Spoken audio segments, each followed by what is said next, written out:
오늘 예배 자리에 나오신 모든 분들에게 하나님 주시는 위로와 은혜가 가득하시기를 주님의 이름으로 축원합니다. 우리나라에 기독교가 처음 들어왔을 때 가장 먼저 불렸던 찬송이면서 또한 가장 많이 사랑받은 찬송이 하나 있습니다. 찬송가 563장 예수 사랑하심을입니다. 지금도 많이 사랑받고 있는 이 찬송을 우리 옛 선조들이 특별히 사랑하고 또한 가장 먼저 즐겨 불렀던 것을 곰곰이 생각해 보면 중요한 사실 한 가지를 느낄 수 있습니다. 믿음의 선배들은 이 찬송을 부르면서 예수께서 나를 사랑하신다라는 것의 본질이 무엇인지를 알아챘던 것이 아닐까요? 예수 사랑하심은 큰 힘과 능력을 가지신 하나님께서 나를 사랑하시는 일이며 내가 연약할수록 더욱 귀히 여기시는 하나님의 놀라운 모습이라는 것입니다. 곧 만물보다 크신 하나님의 사랑이 예수 사랑하심이라는 확실하고도 비밀스러운 현실에 눈을 뜬 것이 이 찬양이 일찍부터 사랑받은 이유 중에 하나라는 말씀입니다. 일단 방금 소개해드린 이 찬송은 우리나라 최초의 장로교회 세문안교회의 초대 장로이자 우리나라에서 최초로 예수를 믿은 사람 중에 하나라 볼 수 있는 백홍준 장로라는 분이 즐겨 부르면서 우리나라에 들어온 것으로 알려져 있습니다. 백홍준은 19세기 후반 만주에서 장사를 하다가 당시 조선 선교를 준비하던 존 로스라는 영국 선교사를 통해 처음 예수를 믿게 된 사람들 중에 하나였습니다. 그는 후에 1887년 최초의 장로교회인 세문안교회를 다니면서 초대 장로로 섬기는데 이 백홍준 장로의 아들은 자신의 아버지를 기억하면서 아버지가 새벽마다 기도하면서 부르던 찬송이 바로 이 예수 사랑하심을 이었다고 회고합니다. 당시에 이 찬송은 중국 사람들이 많이 불렀던 찬송이고 백장로가 중국에서 배워오기도 해서 처음에는 중국어로 불렸다고 합니다. 주 예수 애워, 주 예수 애워, 사랑의 자에 나 아자의 중국식 발음인 워를 써서 발음한 것입니다. 우리 찬송가에도 곡조에 대한 설명이 있는 부분에 차이나라고 써진 이유도 이 찬송이 처음에 중국에서 들어온 찬송이었기 때문입니다. 아무튼 백홍준 장로가 아직 찬송이라는 것이 제대로 이 땅에 들어오기도 전에 새벽마다 일어나 주 예수 애워 부르며 간절히 기도했다는 것입니다. 이 당시 악보도 없고 제대로 된 찬송가가 없어도 잊지 않고 부르며 사랑했던 찬송이 이 찬송이었다는 사실은 이 찬송이 가지고 있는 힘, 정확히 말할 때 이 찬송에 담겨 있는 비밀을 알게 합니다. 예수 사랑하심은 단순히 누군가가 나를 사랑하는 인간적인 차원의 사랑이 아니라 생명의 주권자이신 하나님의 사랑하심이라는 것입니다. 이러한 사실은 우리나라의 찬송가가 처음으로 편찬됐을 때 이 찬양의 처음 번역 가사에서 더 잘 느낄 수 있습니다. 한번 보여주실까요? 당시 말투로 예수님을 향해 공손히 예수씨라고 부르는 이 가사의 1절은 이렇게 되어 있습니다. 주님 날 사랑함을 성경으로 내가 아오, 보배 피 흘림으로 두려운 마음 없이 하오. 저는 여기서 두려운 마음 없이 하오라는 가사가 참 인상적이고 중요하게 다가왔습니다. 우리들 인생에 두려운 마음이 없게 되는 일은 단 하나밖에 없습니다. 우리를 지으신 하나님의 사랑 안에 거할 때입니다. 생명의 주인이 나를 사랑하고 계시며 그분과 화목하면 아무런 염려를 하지 않게 됩니다. 그분께만 생명과 소망이 있고 기쁨과 평안이 있으며 그가 모든 것을 다스리시는 주인이시기 때문입니다. 그런데 이렇게 하나님께로부터 사랑받는 일, 곧 두려운 마음이 없게 하는 일이 예수의 보배로운 피 흘림으로 일어났다라는 것입니다. 다시 말해 예수 사랑하심은 곧 하나님의 사랑하심이라는 것이고 그의 보배로운 피 흘림으로 우리는 그 하나님 안에 있다는 확신과 믿음을 이 찬송은 말했던 것입니다. 그래서 우리 선조들은 이 찬송을 악보도 없고 찬송가도 없는데도 열심히 외워서 부르며 애송했었습니다. 예수 사랑하심이 곧 전능하신 하나님의 손길이라는 비밀에 눈을 뜬 것에서 온 기쁨의 찬송이었습니다. 오늘 말씀은 예수께서 제자들과 자신을 둘러싼 유대인들을 향해 하신 말씀입니다. 이 말씀이 있고 나서 유대인들이 예수를 돌로 치려 했다라는 말씀이 이어지고 또 오늘 말씀의 시작이라 할 수 있는 22절에 때는 겨울이라 라는 특별한 구절이 나오는 것을 보면 우선 오늘 말씀의 분위기가 어떠했는지를 짐작해 볼 수 있습니다. 예수께서는 지금 자신을 믿지 않고 받아들이지 않는 이들, 유대교의 적대자들과 매우 대립하는 중이었다는 것입니다.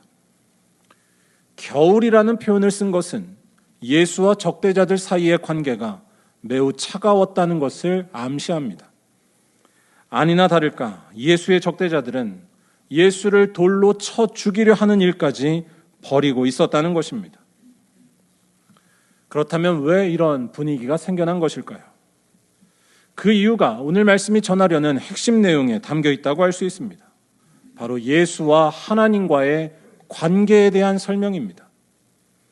더 정확히 말하면 예수를 믿고 있는 자들, 그들은 지금 누구의 보호 아래에 있으며 그들은 지금 누구를 믿고 있는 것인지 말하는 것입니다. 예수를 믿는 자들은 하나님의 보호 아래에 있으며 그를 믿는 것은 곧 하나님을 믿는 것과 같다는 말씀입니다. 왜냐하면 예수와 아버지는 하나시라는 것이 예수님의 선언이기 때문입니다. 그런데 유대인들은 예수의 이러한 선포를 용납할 수가 없었고 그래서 예수와 적대자들 사이의 관계는 차가운 겨울과 같았습니다. 이러한 당시의 분위기를 생각하면서 오늘 말씀을 볼 필요가 있는데요. 27절에서 먼저 예수께서는 양과 목자, 곧 제자들과 예수의 관계에 대해 설명하십니다. 내 양은 내 음성을 들으며 나는 그들을 알며 그들은 나를 따른다라는 말씀입니다. 양과 목자로 비유한 이 말씀을 우리는 익숙하게 여기면서 당연하게 받아들일 수 있지만 사실 이 말씀은 당연하다기보다는 특별한 무언가를 말하려는 말씀이라 할 수 있습니다. 일종의 특수하면서 고유한 상황을 말하는 말씀이라는 것입니다. 뭐라고 할까요? 다른 사람들에게는 잘 이해되거나 느껴지기가 어려운 특별한 친구 사이 또는 가족 관계 같은 거를 말한다고 할까요? 이를테면 한국 사람들에게 당연한 것이 다른 나라 사람들에게는 전혀 그렇지 않은 것과 같은 어떤 고유한 사이를 말하는 것입니다. 그런 걸 말한다고 할 수 있는데 양이 자기 목자의 음성을 알아듣는다라는 말씀을 한번 잘 생각해 보시기 바랍니다. 양이 자기 목자의 음성을 알아듣는 이유는 무엇일까요? 목소리가 좋아서일까요? 목소리가 좋아서 양이 목자의 음성을 알아듣는 것이 아닙니다. 목소리가 좋지 않더라도 양은 자기 목자의 음성을 분명히 알아듣습니다. 설령 아주 목소리가 작고 이상한 말투여도 또는 설령 길게 말하지 않는다 하더라도 목자의 음성을 대번에 알아듣는 것이 양입니다. 그 이유는 분명합니다. 그 목자가 나를 지키는 특별한 목자, 유일한 목자이며 나의 모든 것을 알고 있는 가장 가까운 존재라는 것을 알고 있기 때문입니다.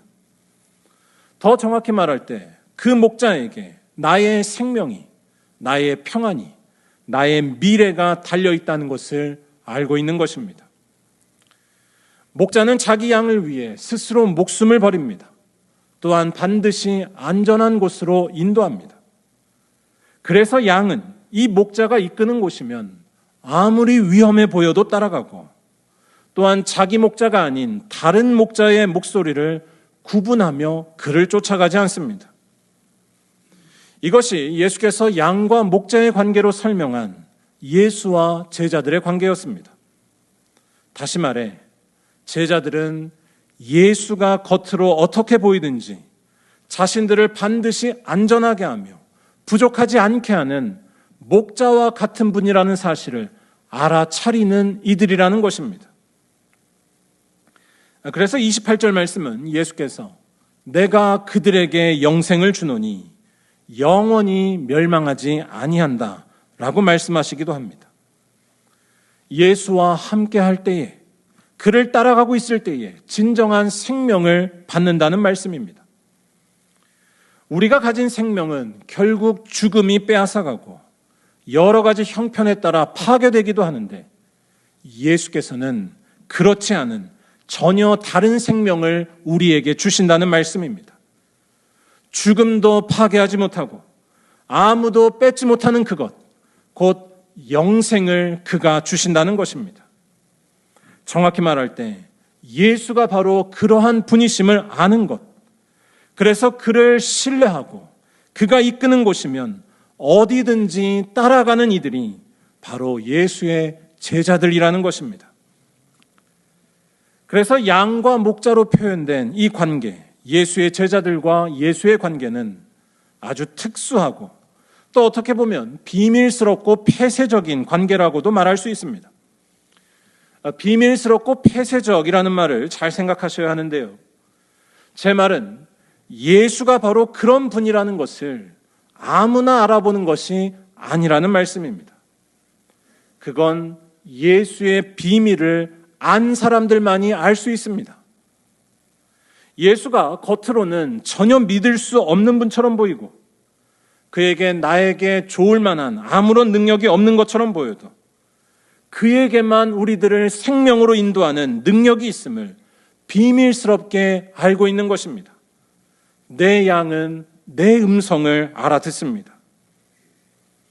다시 말해 예수를 믿는다는 것은 단순히 예수 옆에 머물러 있는 것이 아닙니다. 어떤 지식을 갖고 있는 차원도 아닙니다. 예수를 믿는다는 것은 그가 누구신지 사람들이 모르고 있는 그의 정체를 알아보는 것에 있다는 것입니다. 이러한 사실은 예수 곁에 오랫동안 머물렀던 제자들이 사실은 예수께서 누구신지 잘 알지도 못한 채 지내왔었다는 사실에서 잘 발견할 수 있습니다. 쉽게 말해 여러분들이 예수님 당시로 돌아가서 예수님 곁에 있었던 제자로 살았다면 예수님을 잘 알아봤을까요? 안타깝게도 그런 사람은 거의 없을 것입니다. 그 이유는 분명합니다. 사람들은 다 자기가 경험한 것을 바탕으로 해서만 세상을 이해하고 사람도 보고 예수님도 보기 때문입니다. 자기 야망을 위해 예수를 이용하려 했었던 제자들, 또는 영웅적인 메시아관, 곧 군대를 동원해서 세상을 정복하는 메시아관에 빠져 있었던 이들에게 예수는 결코 목자로 보일 리가, 메시아로 보일 리가 없었습니다.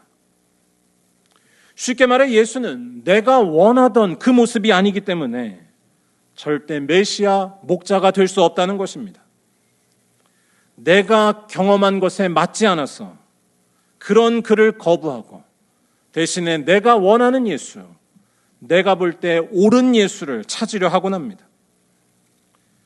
그런데 이 지점에서 우리 기독교인들은 정신을 바짝 차려야 합니다. 성령의 도움을 받아 두 가지 점에서 정신을 차려야 하는데, 한 가지는 내가 그토록 바라는, 내가 원하는 메시아의 허구성이고, 또 한 가지는 감춰져 있는 예수의 비밀입니다. 방금도 말씀드렸지만 우리는 예수를 메시아로, 목자로 알아보지 못하는 그 상황을 충분히 이해합니다. 우리가 보기에 십자가에 달린 예수께는 우리를 구원할 모습이 전혀 없어 보이기 때문입니다. 바꿔 말할 때 우리를 구원할 것은 그 예수에게는 전혀 없는 것 같은 많은 권력, 사람들의 인정, 엄청난 연봉, 젊음, 건강한 신체라고 보는 것입니다. 하지만 여러분, 그런 것에 우리의 생명이 달려있지 않습니다. 단도직입적으로 여러분들께 이런 질문을 드려봤으면 합니다. 우리 교회에 우리가 일반적으로 많이 원하는 수많은 재산이 있다면 그것이 복일까요? 화일까요? 여러분들의 가정으로 말하자면 부모님께서 남겨두신 재산이 언제나 늘 좋은 것일까요? 더 질문을 하자면 비록 가진 것은 적어도 주님만 의지하며 살아온 부끄럽지 않은 가난, 아니 가진 것이 적기 때문에 주님 말고는 의지할 것이 없는 삶이 화일까요? 복일까요? 물론 재산 자체를 부정하고 살 수는 없습니다. 필요한 때에 재물을 갖는 것은 필요하고 하나님께서 원하시면 재물을 주실 수도 있습니다. 그런데 그러한 재물이 또한 권력이 사회적 지위가 나이와 건강이 나를 인도할 목자라고 믿을 때 우리는 망할 수밖에 없다는 것을 기억해야 한다는 것입니다. 그 재물과 권력이 언젠가 사라질 수밖에 없기 때문입니다. 더 정확히 말하면 그 재물과 권력으로 우리들 속에 깊이 자리한 불안, 내 인생이 과연 괜찮은 것인지에 대한 근본적인 질문과 불안에 답할 수가 없기 때문입니다. 오히려 그 불안을 극복하고자 손에 있는 재물과 권력, 좋아요 버튼에 의지할수록 영혼은 피폐해져 가고 맙니다. 아니 그것 때문에 갈등이 생기고 싸움이 생기고 폭력을 쓰게 되며 시기와 허영, 질투가 끊이지 않으며 삶이 조금씩 파괴됩니다. 한 줌 권력을 위해 국민은 아랑곳하지 않고 불법과 폭력도 마다하지 않는 우리 사회 권력층의 모습이 이를 잘 보여주고 있습니다. 욕심과 착각 속에 영혼이 병든 것입니다. 우리들을 참으로 파괴되지 않게 하시는 분, 우리를 온전케 하시는 분은 예수뿐인 줄로 믿습니다. 예수만이 우리에게 파괴되지 않는 생명을, 영생을 주시고 안전케 하시기 때문입니다. 여기서 중요한 것은 우리가 보기에 이 예수는 전혀 메시아 같지 않아 보일지라도 그 예수에게 내가 경험했었던 좋은 것들이, 화려한 권력이, 많은 재물이, 세상에서의 인정이 전혀 없을지라도 그가 우리를 영생으로 인도하신다는 것입니다. 우리가 이렇게 말할 수 있는 이유는 우리는 예수에 대한 비밀을 알고 있기 때문입니다. 바로 예수의 그 손은 하나님 아버지의 손이라는 사실입니다. 예수의 사랑은 아무것도 잃지 않게 하는 하나님의 사랑이라는 것입니다. 그래서 그가 우리를 위하실 때 아무도 우리를 빼앗을 수 없습니다. 평안도, 안전도 뺏을 수 없고 생명도 잃지 않습니다. 예수의 권세도 하나님의 권세이기 때문입니다. 예수에게 보호받는 것이 곧 하나님이 우리를 보호하시는 것이기 때문입니다. 여러분, 이 사실이 시간이 갈수록 느껴지시나요? 그래서 망하지 않는 길로 목자이신 예수의 음성을 알아듣고 그를 따르는 양으로 살고 계신가요? 오늘 말씀 29절과 30절이 이러한 사실을 정확히 증거해 줍니다. 29절에 그들을 주신 내 아버지는 만물보다 크심에 라는 말씀이 나옵니다. 이 말씀은 언뜻 보기에 하나님에 대한 설명으로도 볼 수 있지만 동시에 예수 자신에 대한 증언, 곧 하나님과 하시는 일에 있어서 일치하시는 예수에 대한 증언으로도 볼 수 있습니다. 즉 이 말씀은 내 아버지께서 내게 주신 것이 만물보다 크다라고 선언하시는 예수 자신의 이야기라는 것입니다. 무슨 말씀이냐면 만물보다 큰 것을 가지신 예수께서는 하나님과 동등한 권세를 가지신 분이라는 것입니다. 하나님만이 만물보다 큰 것, 온 세상을 다스리시는 분인데 예수도 그러하시다는 것입니다. 그렇기 때문에 이 예수께서 돌보시는 양, 예수의 목소리를 알아듣고 그를 어디든 따라가는 양은 안전할 수밖에 없다는 것입니다.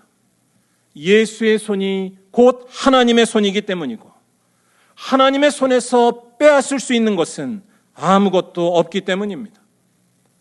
앞서 말씀드렸던 요한복음의 배경, 유대교와 날카롭게 대립하고 있었던 그 상황으로 말하자면 예수 믿는 것 때문에 아무리 세상에서 쫓겨나고 혹독한 겨울 같은 시간이 온다 할지라도 그 사람은 안전하며 망하지 않는다는 것입니다. 그때에도 안심할 수 있으며 그때에도 불행해지지 않으며 아무리 위험하더라도 예수께서 가시는 곳은 무조건 따라갈 수 있다는 것입니다. 왜냐하면 거기가 바로 생명이 있는 자리, 예수 사랑하심의 자리이며 하나님의 손이 보호하는 자리임을 똑똑히 알고 있기 때문입니다. 다시 말해 30절에서 말하고 있는 것처럼 예수께서는 아버지와 하나라는 사실에 눈을 뜨는 것입니다. 바로 죽으셨지만 3일 만에 부활하신 예수를 알아보는 것입니다. 사랑하는 여러분, 오늘은 어버이 주일입니다. 이 어버이 주일에도 우리는 예수를 기억할 수 있고 예수를 느껴야 합니다. 일단 자녀를 위해 평생 희생하신 부모님을 기억할 때 우리는 유독 부모님의 손을 잊을 수가 없습니다. 투박하고 힘이 세지만 동시에 유난히 따뜻했던 아버지의 손과 어머니의 손은 자녀를 위해 모든 것을 버린 희생의 손입니다. 여러분 모두 이러한 부모님의 손을 잡아드리고 부모님을 잘 섬기시기 바랍니다.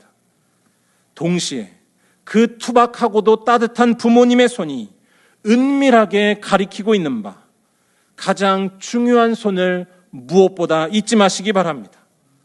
바로 만물보다 큰 권세로 우리의 생명을 어떤 것에도 뺏기지 않게 하는 예수의 손, 우리를 위하여 상처 입고 죽으셨지만 부활하신 예수의 못 박힌 손입니다. 다시 말해 우리들은 우리를 지키는 하나님의 그 손길, 예수의 사랑과 희생을 어버이에게서 그림자처럼 느낄 수 있기 때문에 우선 부모님을 잘 섬겨야 한다는 것입니다. 한편으로 예수의 손길을 알게 한 고마운 분이 우리의 부모님이기에 감사하지 않을 수 없다는 말씀입니다. 또한 그렇기 때문에 결국 우리들은 예수만을 더욱 붙들어야 한다는 것입니다. 부모님의 투박하고도 따뜻한 손이 우리를 지켜줬던 것처럼, 아니 그 이상으로 우리를 지키시며 보호하는 손은 바로 하나님의 권세를 가지신 예수의 손뿐이기 때문입니다. 우리 믿음의 선배들이 예수 사랑하심이 곧 하나님의 사랑하심이라는 사실을 놀랍게 깨달았던 것처럼 예수의 손길만이 우리를 위로하고 우리를 서운하지 않게 하며 부끄럽지 않게 하는 하나님의 강한 손, 아버지의 손임을 알아보는 것입니다. 그래서 우리들은 부모님을 잘 섬길 뿐만이 아니라 무엇보다 예수를 잘 섬겨야 할 줄로 믿습니다. 그의 음성을 알아듣고 그가 가시는 길을 어디든 따라가야 한다는 것입니다. 그럴 때 우리들은 어떤 순간에도 안전할 것이며 죽음이 뺏을 수 없는 생명을 반드시 갖게 될 줄로 믿습니다. 고통 중에 있는 연약한 이들을 내 모습처럼 섬기며 나의 고집이 점점 작아지는 모습이 될 때 우리는 결코 망하지 않게 될 것입니다. 왜냐하면 죽음을 이기고 부활하신 예수의 손, 그 위대한 손이 우리를 끝까지 지키실 것이기 때문입니다. 바라기는 이러한 믿음으로 끝까지 예수의 손을 붙잡고 그분만을 따라가 참된 안식과 평강을 얻는 말리언교회 모든 성도들이 다 되시기를 주님의 이름으로 간절히 축원합니다. 기도하겠습니다.